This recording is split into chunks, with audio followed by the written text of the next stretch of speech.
I think it's a new experiment. Like, Morpho V2 is unlike anything that has been done in DeFi. We like to take bets, and I think that's a huge one. Is to could have like tremendous upside that goes way beyond like the current state of lending today if it succeeds. Quick shout out to today's sponsor, Katana. We'll hear more about Katana and their pre-deposit campaign later today. But for now, let's get into the episode.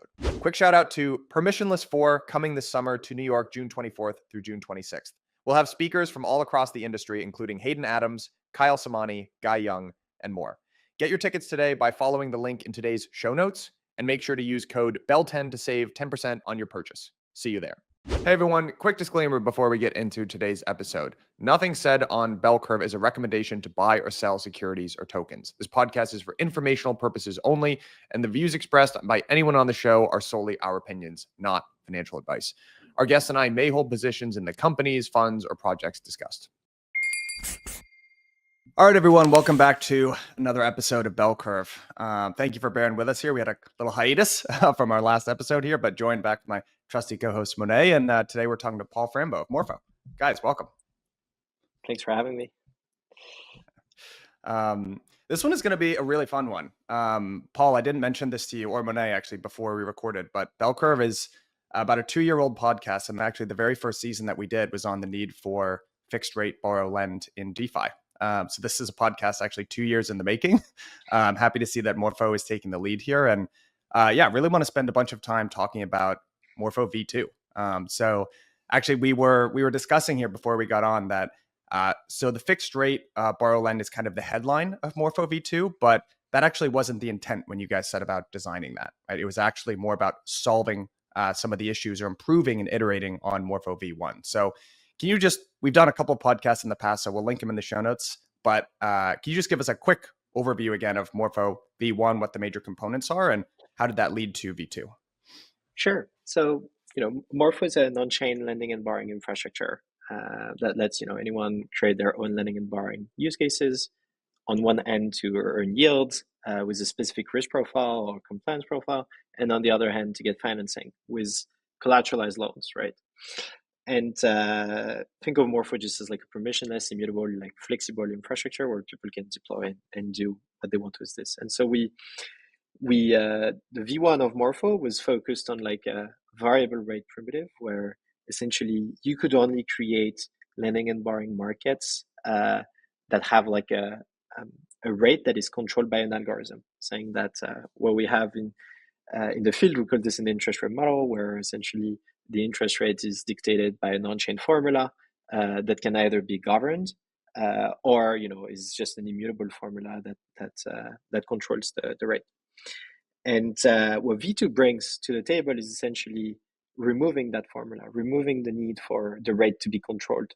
And this time, the rate is decided by the market. So you have an active set of participants that can price the risk of the loans and essentially say, hey, I'll borrow this at 4%, or I'll lend that at 2%. And, we have this amazing network of curators in Morpho that are essentially like very complex DeFi players that have a lot of capital and can allocate it in complex ways. And until then, they were just managing the risk. Now they will be both managing the risk and the rate. Excellent. Okay, so before we get into the unique design here, I would love to get a sense. So fixed rate borrow lend is actually something that has been iterated on or tried in crypto at least before. There are solutions that exist. I think what we did season 1, we talked to Teddy from Notional. Term is another attempt at this, but we haven't really been able to achieve like anything over like $1 billion in TVL or really take off. And I remember a couple of years ago reading about, people look at the, total addressable market of debt in the US, and they look at the amount that's fixed and variable and say, hey, look at how much more there's fixed rate lending here. And there's an obvious need for this, but it never really took off in DeFi. And I'm curious, what was missing? Was it infrastructure needs? Did people not get the model right? Was it something about the market? Why haven't we seen it fully take off? Right. So I think a few things. On the need side of things, fixed rate is definitely needed. I think, especially if we want to, grow DeFi beyond like crypto users, it's not crucial for DeFi native users and funds that are quite active, that, value a lot flexibility and ability to withdraw and exit. So liquidity is actually more important than predictability of the rate for very crypto, DGen, DeFi users, etc. And even in crypto, like in exchanges, you have a lot of like perpetual, exchanges, which also don't have like those kind of like predictability. But that's very crypto, right? In traditional finance, fixed rate is insanely important for two kind of users, really institutions and large scale consumer, right? For example, where, as you know, we probably know we're integrated in the Coinbase app and for Coinbase loans. And the typology of users that are using Morpho through the Coinbase app is very, very, very different than the one that's interacting through the app, morpho.org. And those users are, just retail users looking to take a loan to buy a house, right, or to spend it on their credit card. And those kind of use cases are much, better done with fixed rate. And it's actually the number one feedback that we've gotten from this integration from those users is that we need to have like better predictability as like retail consumers. And now you have institutional finance where fixed income is a huge deal for a lot of different reasons. And those are the guys like looking at DeFi right now and saying, hey, we'd love to get involved. Like we now have the regulatory environment to do so, but just variable rate is a blocker for us. So those are like the two major needs and why I think time to market for fixed rates is unique right now, because those two entities are coming on chain and they see this as a missing piece, right? Now there is the question of why haven't we succeeded in doing this before as an ecosystem? I think there are mainly two reasons for this. There's a technological reasons and ecosystem maturity / player complexity reason. On the technological side of things, we've built fixed rates so far as an ecosystem on top of variable pools, right? So most of the fixed rate protocols that we've seen in DeFi are built on top of Morpho, or built on top of Aave. And essentially what they do is they use Aave and Morpho as some kind of like rate oracle. And they oftentimes like try to strip the yield part from like the principal part of the assets. And then the yield is traded on an exchange. And those are most often yield betting platforms, right? As opposed to like actual native fixed rate protocols, right? I think Morpho V2 approach is actually the opposite. We're building a variable rate, liquid variable rate, like lending protocol that you could have, like today, when you deposit into Morpho, except that behind the scenes, there is like a fixed rate primitive that is being used, right?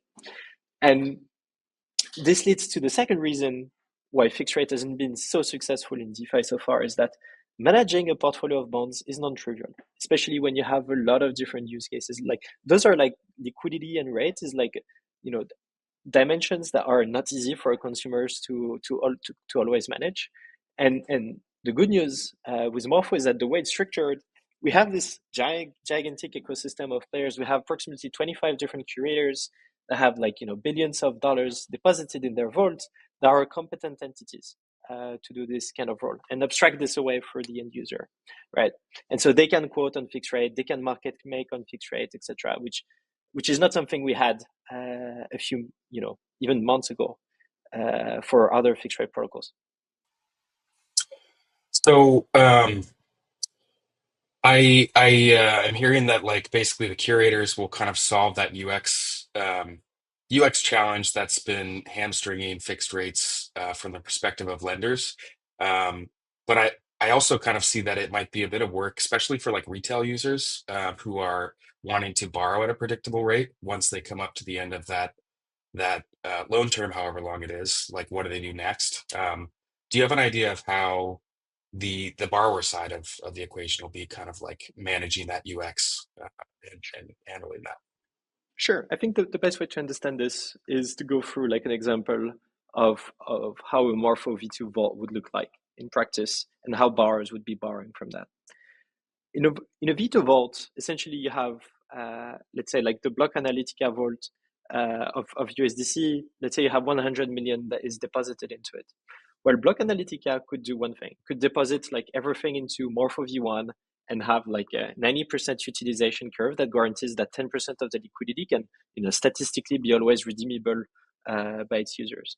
But progressively, what it can do as well, it can start offering loans to fixed rate borrowers, right? And it could say, hey, if you're willing to borrow for X months or X days with those assets as collateral, we're happy to finance your loan with the liquidity in our vault.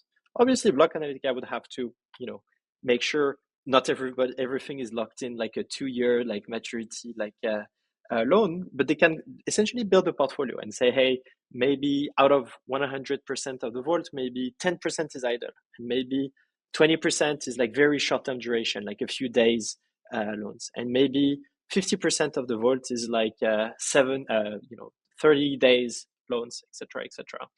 And so the way it looks in practice is that the vault curators will place those gigantic fixed rate bids and say, hey, we're happy to lend at rate X during duration Y.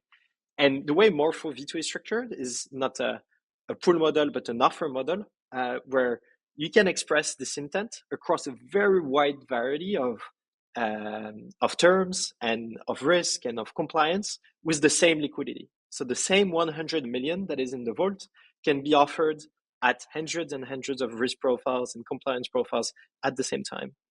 And so now you take the consumer bar side of things, where you have a myriad of opportunities because the curators have priced every single like collateral and they gave a price to each oracle, etc., etc. And so you can come to the interface with your Bitcoin or with your uni as collateral, whatever, and you can see what are the offers that are made by curators. And those offers are already more digestible than anything. So you can tap into those orders and essentially do a take order that would buy some of those.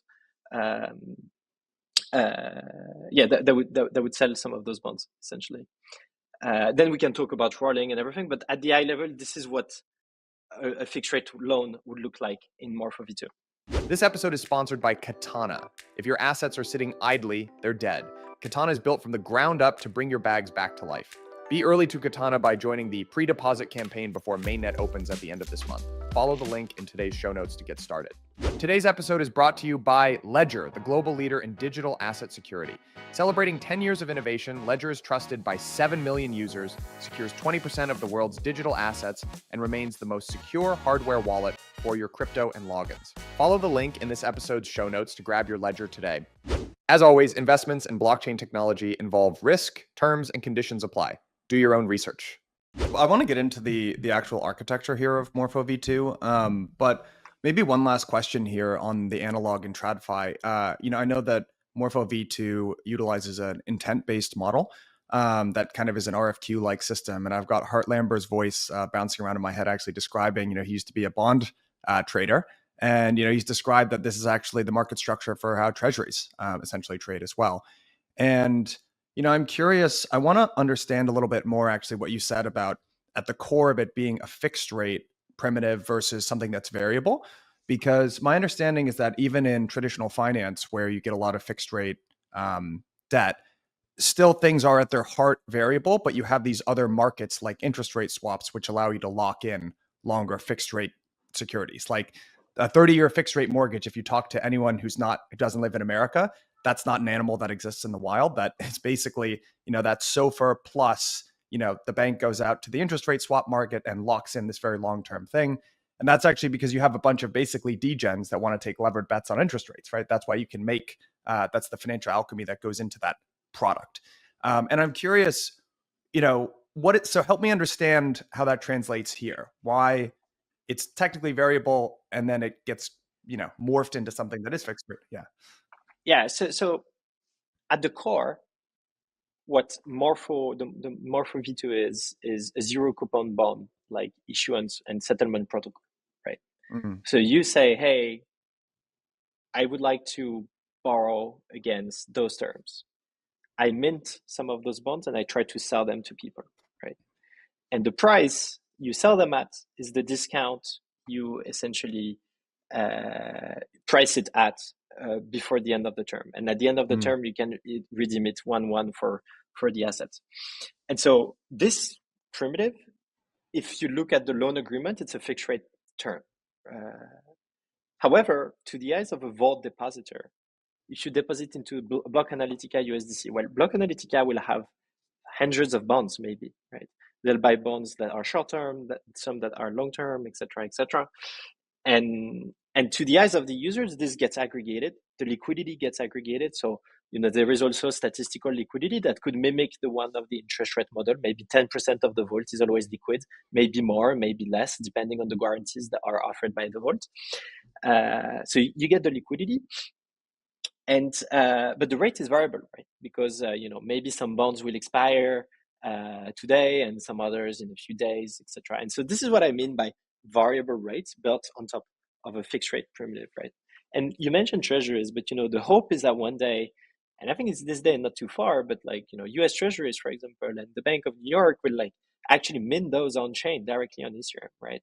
And so if you have a vault and you have those Morpho V2 bonds, which are for over collateralized crypto over collateralized bonds at the moment, you could also aggregate those with treasury bonds, right? And so maybe you have a 6 months US treasury or a northern European country, I don't know, whatever. So, and you aggregate those into a vault, which again, to the eyes of the user, will appear as a money market fund, right? Which is variable rate, liquid. Does that make sense? It does. It does. Okay, maybe that's a good transition point here into Morpho V2. And maybe if we could, break the architecture down into there's a markets level to it, and then there's a vault level. So we've got a V2 on the markets and a V2 on the vault. Whichever order you want to tackle those in, describe, I guess, some of the high level benefits of Morpho V2. And then if we could align those to, where does that belong in the markets and vault improvements? Sure. So maybe let's talk about V1 first. So the way Morpho V1 is organized is you have vaults for depositors that are curated by a curator. So you deposit your USDC in a vault, and then the curator of the vault is going to allocate it to immutable lending markets, right? And those markets in Morpho V1 are variable rate lending, whose rate is dictated by an interest rate model, a formula essentially. And those are crypto-backed loans, and a market could be CBBTC to borrow USDC or STETH to borrow USDC. Those would be two lending markets, lending markets, and then the curator would plug on top and aggregate those and distribute liquidity to each of those. Morpho V2 is a very similar structure where Vol V2 works exactly like Vol V1. The main difference, there are a couple differences, but the main difference is that those vaults are now able to allocate to Morpho V1, Morpho V2 markets, and maybe if in the future V2 markets have improvements, or if there is a V3, I don't know, then will be also able to allocate into those, right? There are a couple of nice features on Vol V2 that we're introducing, on rules and caps, but whatever, it's not so important. So Vol V2, same as Vol V1, except now those are general aggregators. They can aggregate market V1, market V2, and potentially V3. Now, what are market V2? Well, market V2 is essentially, at the high level, you could think of it as a lending order book, right? I don't think that's the right way to think about it a bit more precisely. It's essentially a protocol that allows you to trade zero coupon bonds for over collateralized lending, right? And so in practice, this is intent-based as opposed to pool-based. What do we mean by this? In Morpho V1, you have to allocate liquidity in the pool and wait for borrowers. And that's the case for all DeFi, frankly, except for a few intent-based protocols like Uniswap and others on the taking side of things. But until today, it was you deposit your liquidity in a pool that allows specific borrowers to come in. Do they have the Bitcoin collateral with the right threshold? In Morpho V2, you promise your liquidity and you make an offer off-chain that you sign, and you say, hey, I have 1 million in my vault, and I'd be fine lending it to this opportunity, to this collateral, but also maybe to this collateral. And you can make a very long list, right? So the unicity of Morpho V2's design is that liquidity can be promised at multiple risk profiles at the same time, at multiple chains at the same time, at multiple compliances at the same time. I'll give you an example. You have liquidity on Ethereum. You could say, hey, I'm happy to settle on Base, but also I'm happy to settle on Arbitrum, right?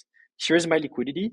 Whenever you take my offer, we'll bridge the liquidity just in time with the bridge that I specified, and you'll be able to take a loan there, you have the same parallel with compliance and the same parallel with risk.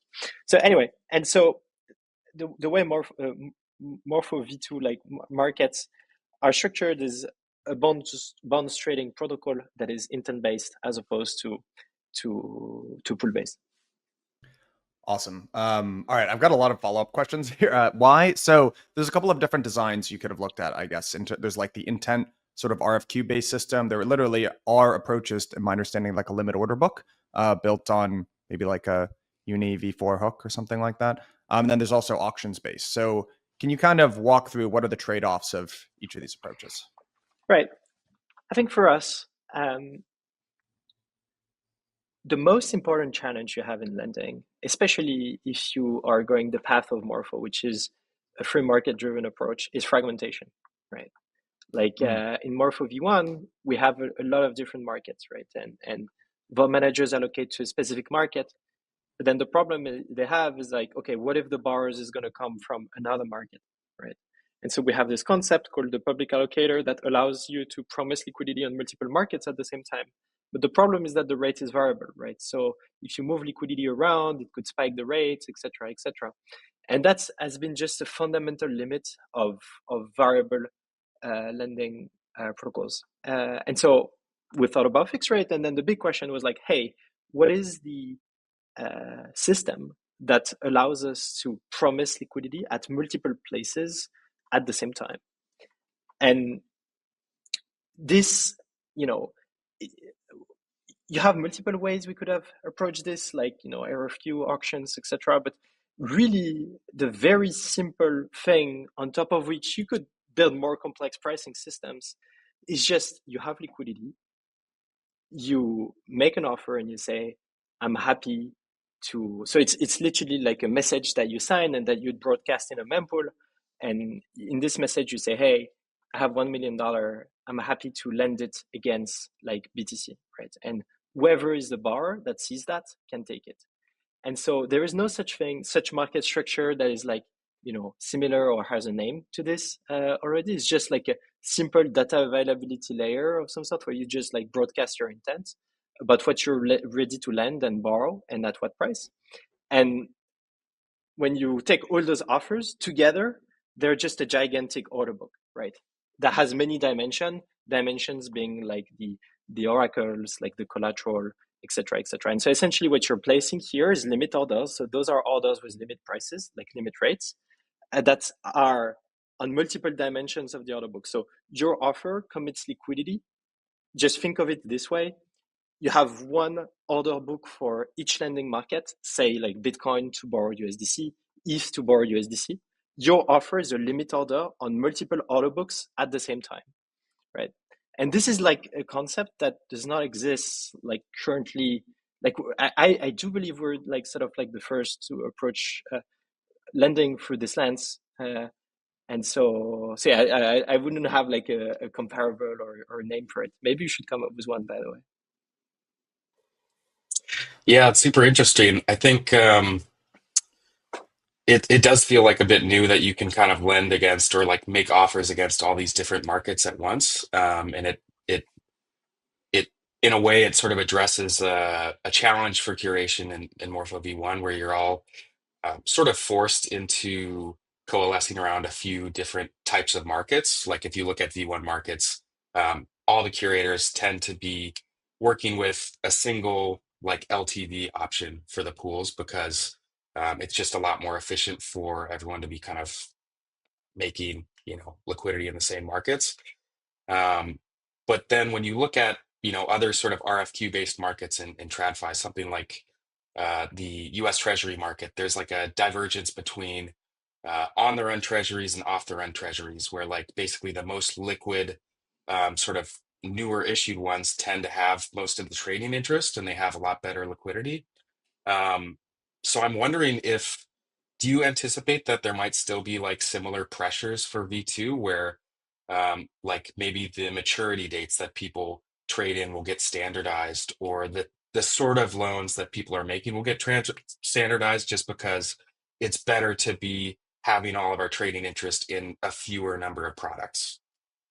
It's a very good question. I think that's the curse of modularity, in general, is fragmentation. And so you have to come up with ways to limit modularity and coordinate the ecosystem around few things that make sense, right? For example. And so one example of this North would Star, be, maybe. yeah. And one example of that would be like duration versus maturities, right? Like when you say like a 30-day loan, it's very unlikely that people will coordinate. Like if you make an offer for a 30-day loan and someone takes that offer, today at like 3:36 p.m., it's very unlikely that someone is going to have the exact same like duration, in mind, right? And so this is a typical example of like if you offer the full freedom on duration, then it's very tough to aggregate markets. And this is why we prefer terms as opposed to durations, where in Morpho V2 you don't specify how many days you want to trade for, but you specify an end date, right? So, for example, end of week or end of month or end of day, etc., which are like the kind of tricks that help coordinate the market. The mempool as well, like the way it's done is that at the protocol level, we don't impose like we want to have the flexibility for people to actually be able to trade with the terms that they want, but maybe at the mempool level we'll have restrictions where it's really not useful for the world to have like 1 basis point difference in your LLTV, right, and creating and fragmenting the market, etc., right? And so there are a couple of things you can do, and I think the theory is that the market should aggregate over time around like the most relevant bonds. Truth is sometimes you always need to push the market in like certain direction and help it aggregate faster. So yeah, it's one of the big area of thinking that we have right now is like, at what level do we constrain modularity? Should it be at the protocol level? Should it just be at the app level, right? And just say, hey, you can't create a new market with like a crazy stupid like LLTV at the 10 decimals, for example. Yeah, so you mentioned tick size, and that kind of got me thinking a little bit. There's other sort of like ways that order book or RFQ systems in TradFi sort of design themselves to like avoid uh, abusive behavior that ends up making liquidity worse and kind of like just spoils the market for everyone. So like one thing is generally when there's tick sizes, so you can't just do like a millionth of a percent better offer than someone else. And then when you make an offer, you're kind of like at the back of the book for that tick. So whoever made the offer first gets filled first. Right. And it's an incentive for people to put liquidity and keep it there instead of just trying to like join that tick right at the end and sort of like siphon off orders from someone else who is actually providing liquidity more actively. Do you have like an idea of like Right. how So that sort of I like order book management works? no, 100%. Like, fat tick size plus FIFO, like as you described, to me is a very good incentive not to have like just dark pools and people that constrain their liquidity and just in time will provide it whenever they see the opportunity. I think it's one of the big areas of topics as well for trading research in general on chain is just pre-trade transparency. Like, it's unclear if the optimal situation, for example, in the case of Uniswap, is like everybody has their closed orders on Uniswap X and they don't disclose it, right? And nobody's in the pools. If we look at like the max efficiency, like everybody's like super optimizing, etc., which frankly can be a problem and end up in worse outcomes for everybody that is trading. And so our philosophy around this has been like, it's our role to progressively unleash modularity as opposed to like come in with like 10 decimal precision like tick rate flexibility, but rather it's if there is one role that governance can play, this is the one, right? It's just like progressively unleash like modularity in the ecosystem, so that it is thoughtfully used as opposed to like everybody does its own thing and the market does not coordinate, etc. Shout out to today's sponsor, Katana. Katana is a DeFi first chain built for deep liquidity and high yield. No empty emissions, just real yield and sequencer fees routed back to DeFi users. Incubated by Polygon Labs and GSR, Katana is launching with notable ecosystem of primitives, assets, and partners like Morpho, Chainlink, and more. Be early to Katana by joining the pre-deposit campaign before mainnet opens at the end of this month. Follow the link in today's show notes to get started. Ledger is the global leader in digital asset security, trusted by 7 million users and securing 20% of the world's digital assets. In recent years, Ledger has built a comprehensive ecosystem of products and services, making digital ownership more secure and accessible for everyone. Ledger's newest devices, Ledger Stacks and Ledger Flex, introduced the world's first secure touchscreens, making it easier and safer to manage your assets. Alongside Ledger Stacks and Ledger Flex, they have also launched the Ledger Security Key app, offering a safer alternative to traditional password management. Follow the link in today's show notes to get started with Ledger today. As always, investments in blockchain technology involve risk, terms, and conditions apply. Do your own research. So you know what that made me think of a little bit, Paul? I'm curious. I had this question for you later, but maybe we can address it now. I'm curious what the MEV implications are of this design, especially when it comes to things like cross-chain settlement. Like, you know, what Monet was just getting at there, your place where you are in the order book. This is a really interesting issue for, you know, protocols like Uniswap, where you have JIT liquidity, so just in time. And you can either view that as you're stealing fees from LPs, or, and people, MEV researchers have flip-flopped on this, you're actually providing better execution for traders. And so, you know, I'm curious, you know, how you would think about the trade-off there. Obviously, from the curator standpoint, you know, you want some sort of preferential place, but obviously users just care about best execution and probably getting the lowest spread there. So I'm curious how you think about that. And then maybe we can get into, I'm curious, whenever I see something like you can open a loan on Base but get liquidated on Ethereum, I'm like, ooh, how does that MEV, what are the MEV Right. implications? Yeah, we should chat about this because, okay, so maybe on the MEV part, there are few MEV implications, much fewer than on like a Uniswap, for example. I think overall, because when you trade, it's like instant profits that you can, you know, automatically steal from someone. In lending, there is this idea that you enter a more of a longer term contract and you can actually lose money in the deal. It's not as easy as like copy trading other people and, you know, being faster, because you could like decently lose a lot of money doing so. And those are like, you know, if you enter a bond, you can, you know, not immediately resell it, for example, etc. And so you better be very careful about like how you copy trade and in general. So the MEV implications are much lighter in lending like order books, where there is no high frequency really. Like the way we think of, I mean, initially there won't be too high frequency. Initially, the way we think about it is just like curators will have a ton of liquidity and they will place huge bids like on many different, you know, markets, and then borrowers can come in and tap into that liquidity. It's as simple as this, right? Obviously, over time, players will complexify. They will start to like, you know, make smaller orders at better rates, and you will see progressively like a gigantic order book forming. But I don't think we need the full like, you know, high frequency order book for lending, just because of like the frequency of the needs and of the trades is just very different than in trading. For the cross chain component, to be clear, this is not something like you have your collateral on one chain and you take a loan on the other.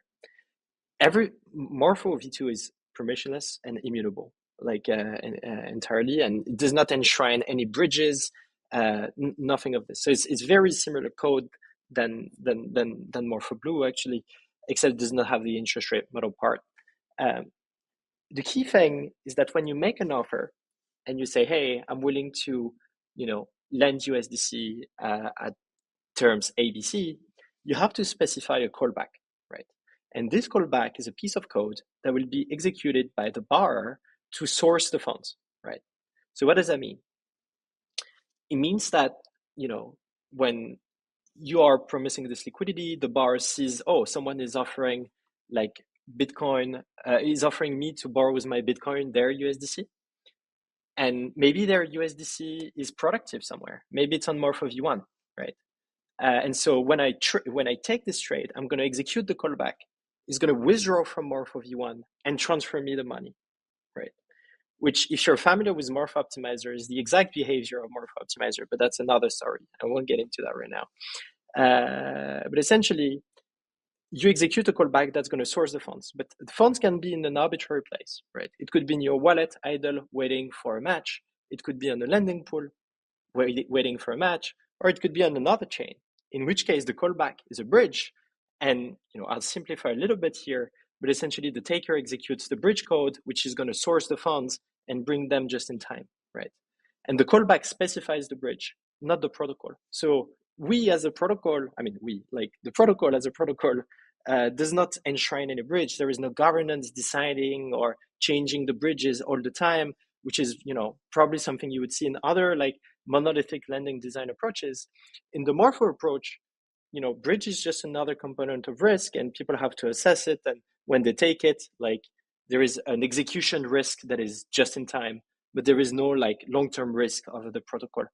And so when the funds are sourced, then the settlement happens on one chain, and the collateral and the loan assets are on this chain at the moment where the trade happens. There is no such thing as like splitting the collateral on one chain to borrow on the other. Does that make sense? It's actually the first time I explain it, so maybe it does. No, it does. Okay, I'm just gonna keep pressing ahead here. I've got a million more questions. So you described the difference in user profile on Coinbase versus Morpho V1 instance, and I would be curious. Do you have any sort of I know Morpho V2 isn't live yet, but do you have any expectation around what the term preferences you expect to look like?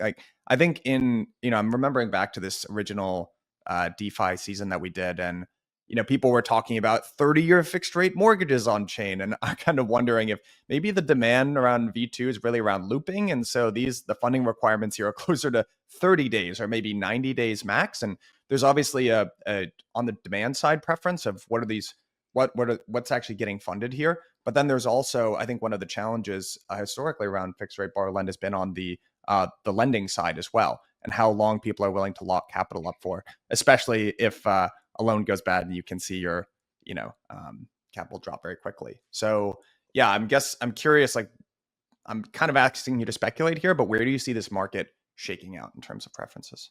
No, I think it's really depending on like how crypto natives, like DeFi natives / complex you are. Like, if you interview users in the DeFi space, I think the max I've heard is probably 90 days. It's always lower, almost like 1 month, few days, 1 day, even a few hours for some people. And so I would expect like the DeFi, DeFi funds and DeFi users right now to be more in the range of like from 1 day to like 30 days, 60 days is my expectations. 3 months being the max. And what's interesting is that it's very different from the consumers of like large scale consumers, where here you can have like different kinds of loans. If it's like a loan for like a big project in your life, obviously it's going to be much longer for like a mortgage or like whatever. You also have like, this is more like credits related, but like all the buy now pay laters that are also like shorter terms.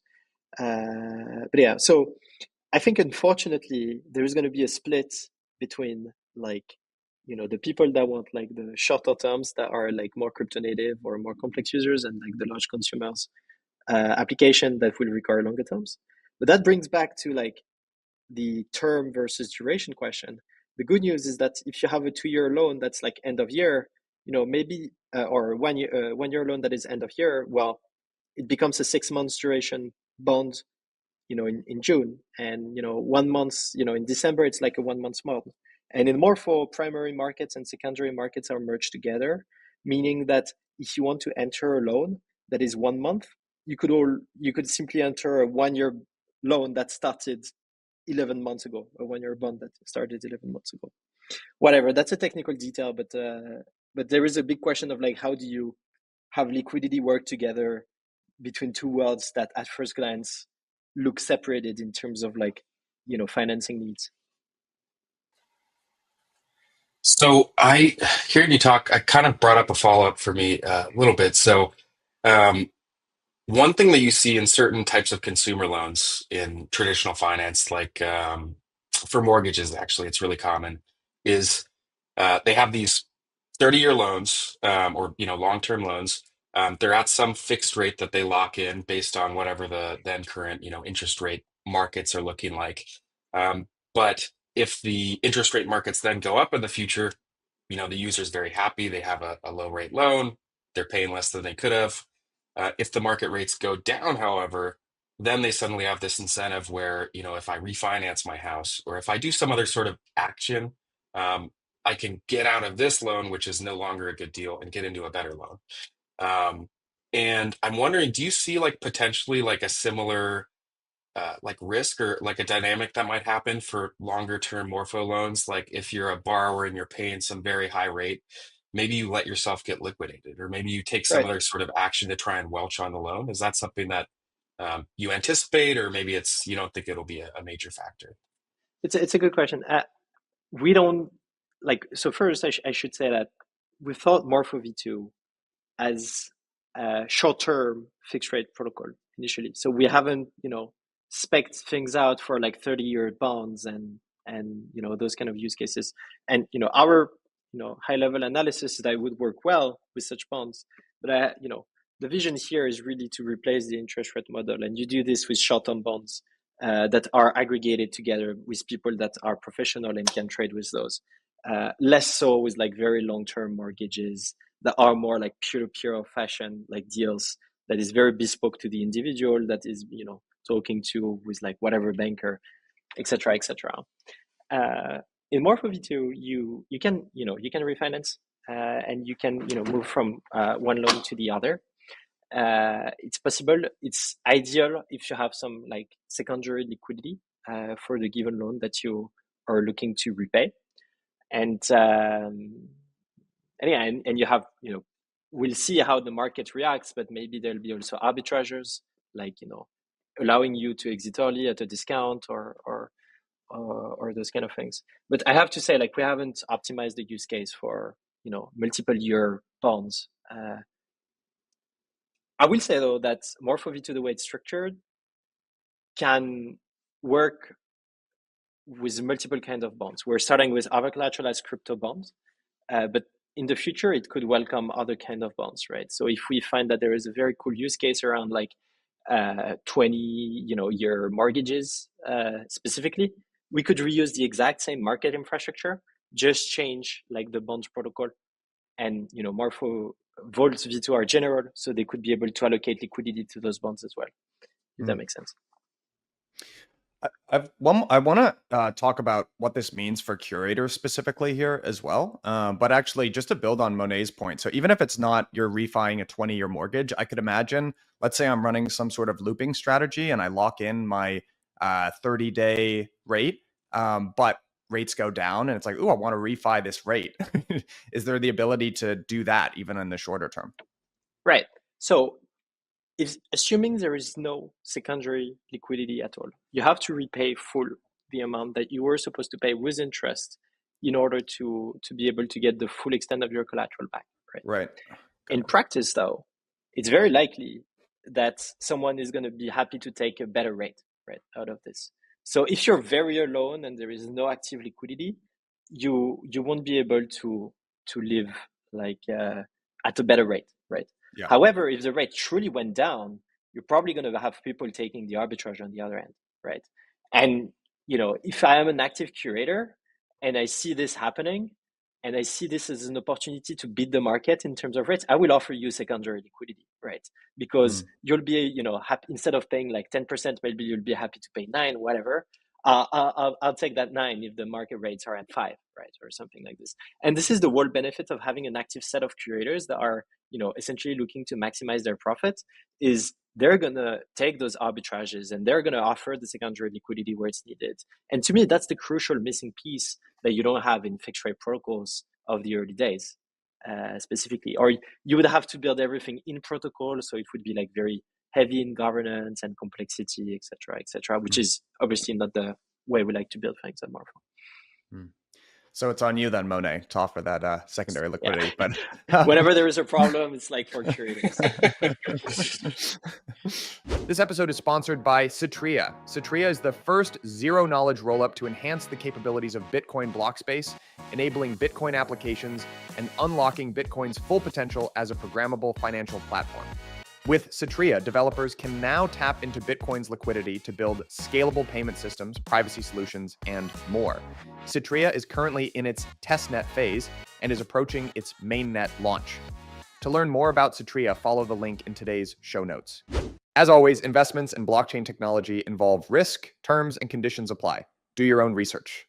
Actually, kind of a question though to both of you. I mean, I'm very curious, and Monet, maybe if you could switch hats here between Bell Curve co-host and BA Labs curator. I'm very curious what this does to the curator market here and what this opens up in terms of design space. It sort of seems like this is another lever to play with and a way to differentiate. And I'm just curious, maybe Monet, from the side of what this opens up to you guys in terms of strategies, but also just how you see the market changing here. Like generally, when you make things more complex, you end up concentrating. So I'm just curious about maybe in the weeds of what this actually means for curators, but then how you see the market evolving. Yeah, I guess so.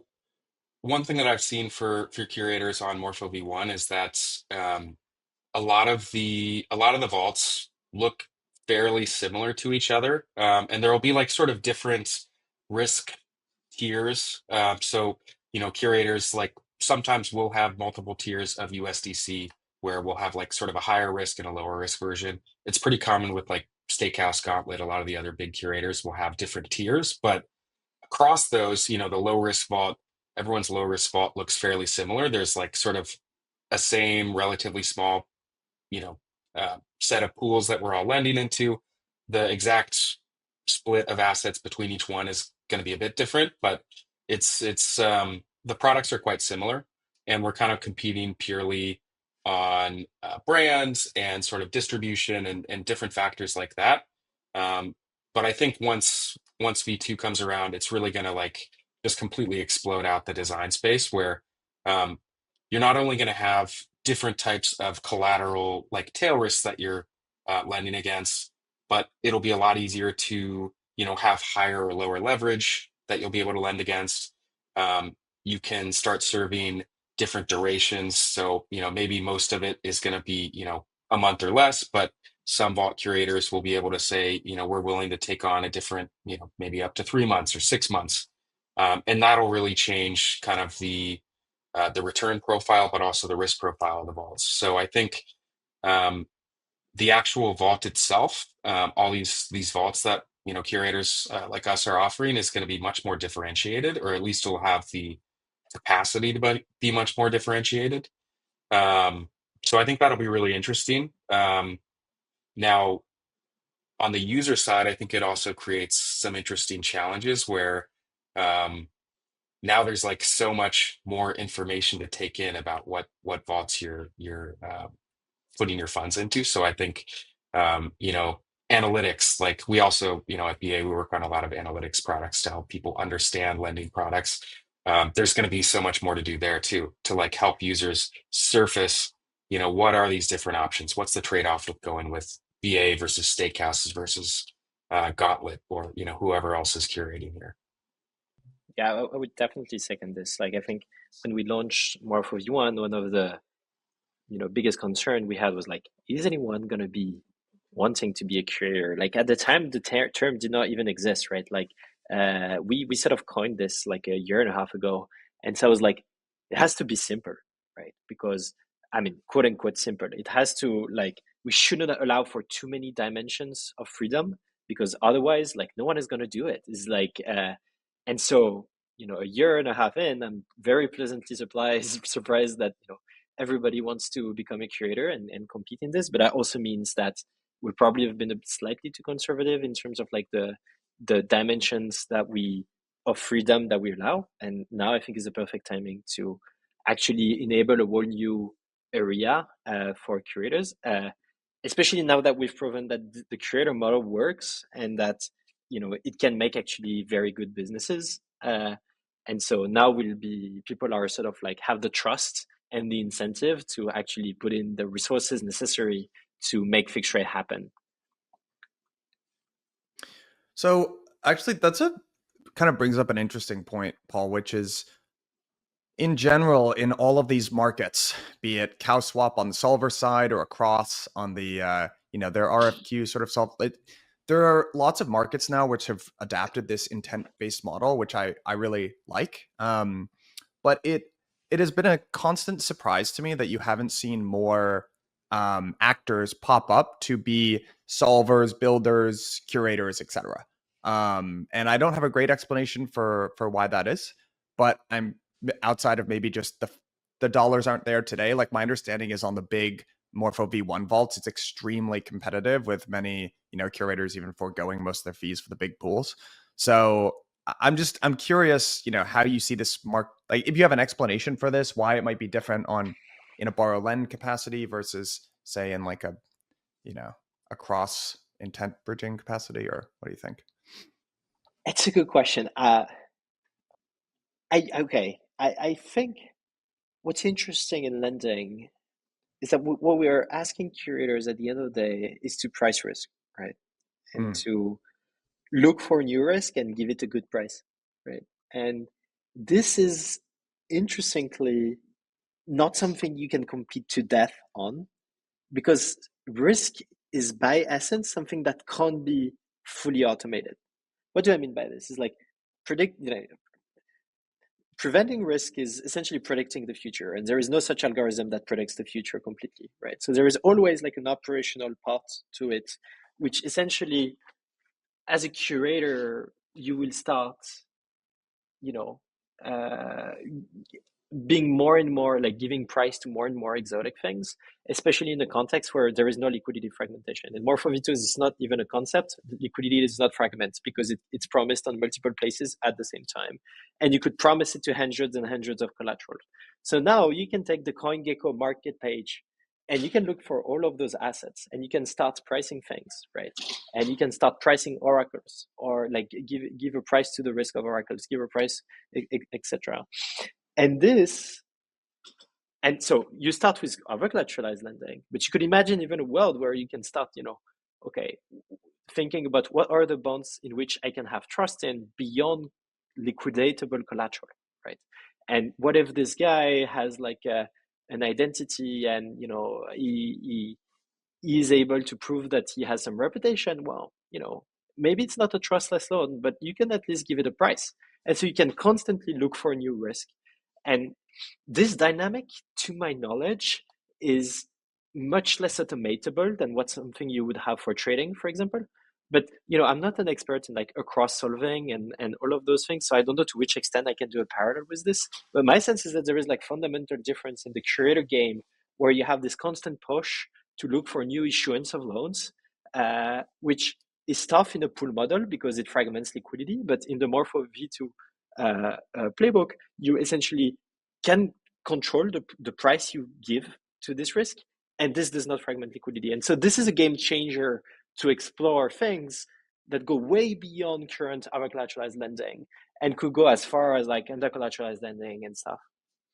Yeah, super interesting. I think there's a ton of opportunity to like sort of widen out the sort of opportunity set for curators. One thing that I'm thinking about as at BA as kind of our curation business, but also just as like a user and observer, is we've seen like a bit of PvP aspect between curators in Morpho V1. As an example, like when certain pools will have the market conditions change and they become a bit more risky, so everyone would prefer to have their money out of the pool. There's like a rush for the exit, and whoever is able to have infrastructure that executes to get their funds out first, they get their funds out, they have no risk, and then the other person is kind of holding the bag. Um, it feels like maybe there is going to be a similar or maybe even more intense set of PvP aspects between curators and V2. So they'll be competing not only on these risk related factors, like if the collateral gets riskier, they want to sell all of those zero coupon bonds as fast as they can, but also on rates, undercutting each other. um, so like how do you see the sort of PvP aspects of curation evolving? And is that something that will be problematic, or maybe it'll be like really healthy and getting sort of new skill sets in the game? I think currently it's not super healthy because the dimensions are very like there's not much to play with beyond withdrawing and supplying, right? So you can't even give your opinion on risk that easily. You could, but not that easily.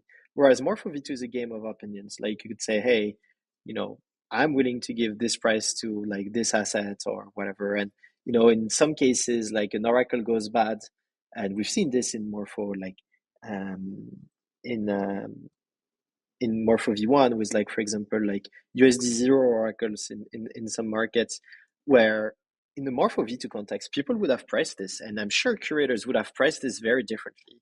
And so now, because the competition and the PvP, quote unquote, is across so many dimensions, at least you have room to do a smarter strategy than just like, I have the fastest execution to get the fuck out whenever something is like, you know, fishy, even though you don't fully understand like what's going on. You prefer just withdrawing, whereas here you could decide to stay but propose a much, you know, stronger, like a much higher rate, or even you could propose, offer exit liquidity to creators that are not fine taking that risk because they haven't analyzed this deeply enough by proposing your own rate to this trade, right? And maybe you do this with your high risk vault and not with your low risk vault, you know, those kind of dynamics where essentially we facilitate as much as possible coincidence of intents, of intents, because we allow for this expressivity.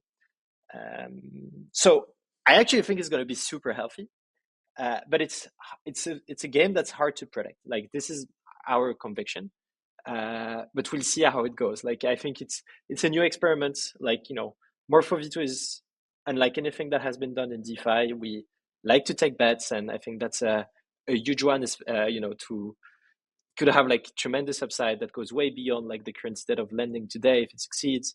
And you know, we've done, you know, by the way, every single iteration of Morpho was like a new bet in itself, right? So we're no stranger to this, and we're happy to take it. Love it.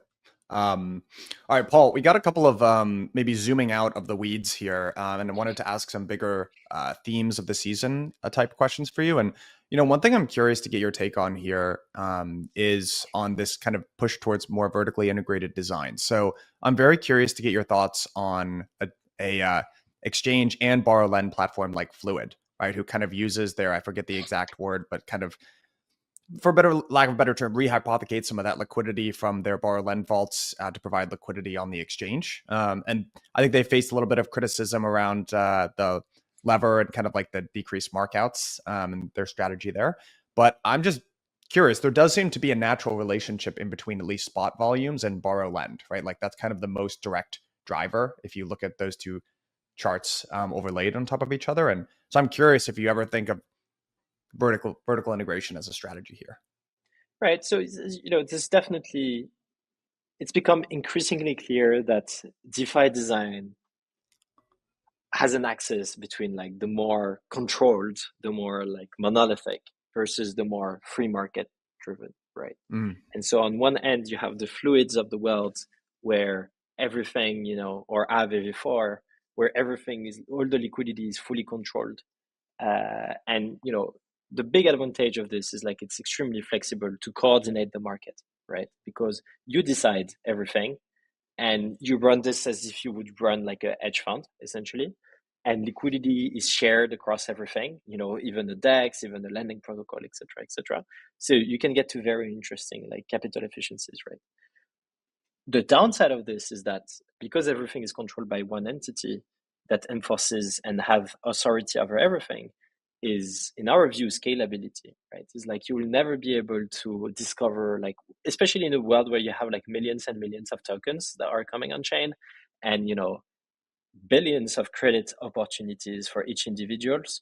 I really hardly see like a centralized governance address all those loans and all those trading opportunities in one single pot of liquidity in a way that's centrally managed, right? I even think of it as highly dangerous if it scales, right?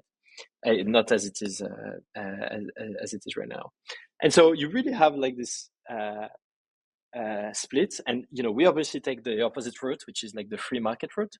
And I think the biggest like thing you can oppose to the free market route is fragmentation. It's like how do you coordinate players?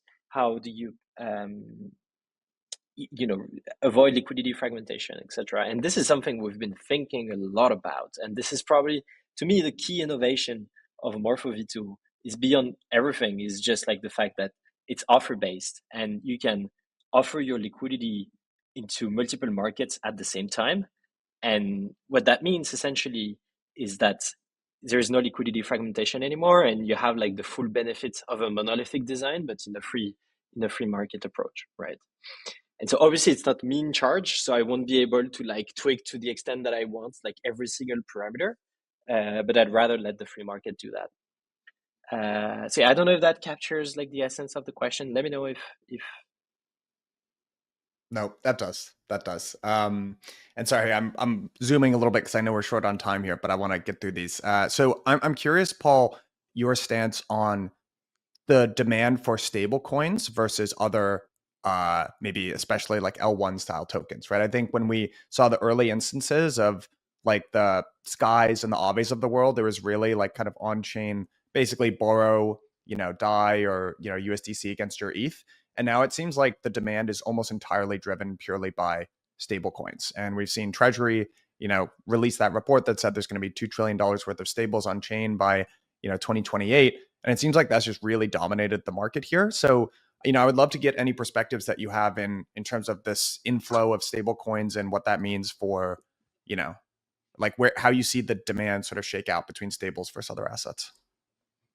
So when you said versus other assets, that would be like Sol, ETH, BTC. Is that the other assets you're referring to? Yep. Like let's say the majors. Well, I guess I would answer this through the lens of like utility. Like I think because of the nature of ETH, there will be like less demand for lending and borrowing. Just because like if you think of ETH as like, okay, like the internet bond, for example, or like the oil, like I feel like it's probably the new narrative. I mean, not the new narrative, but the what the community is starting to really run more and more again.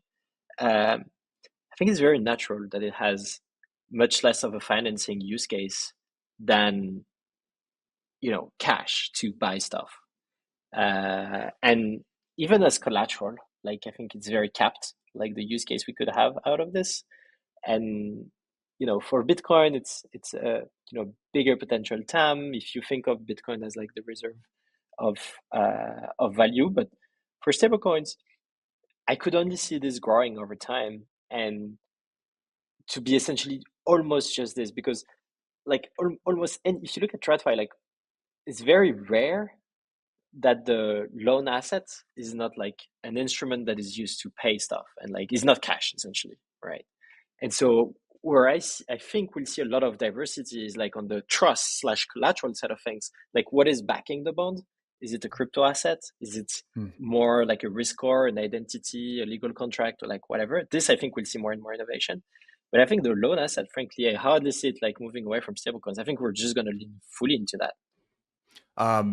Okay, final closing question, or Monet, let me know if you have anything else. But I'm curious. So this was a big question that frankly I've thought very different about since we did it 2 years ago. But we're very interested in this idea of building an on-chain yield curve.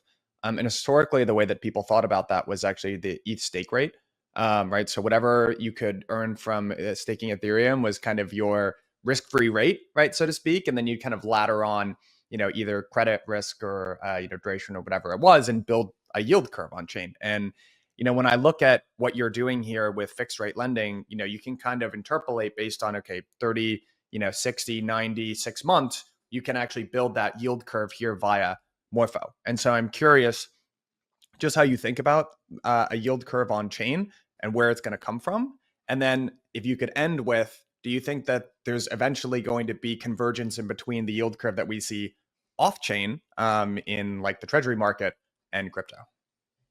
Right. So yeah, 100%. I think the yield curve will appear as like, with all the data points, like of all the loans on Morpho, I think it will have a similar shape. I really don't see how fundamentally the infrastructure should change this. Like, and, I think my answer to the second part of the question is that, I think all TradFi is going to move on chain. At this point, it's like, it's pretty clear that every single player that is not even in finance has like a roadmap to go on chain, right? And everybody sees this as a future, and I hardly see how.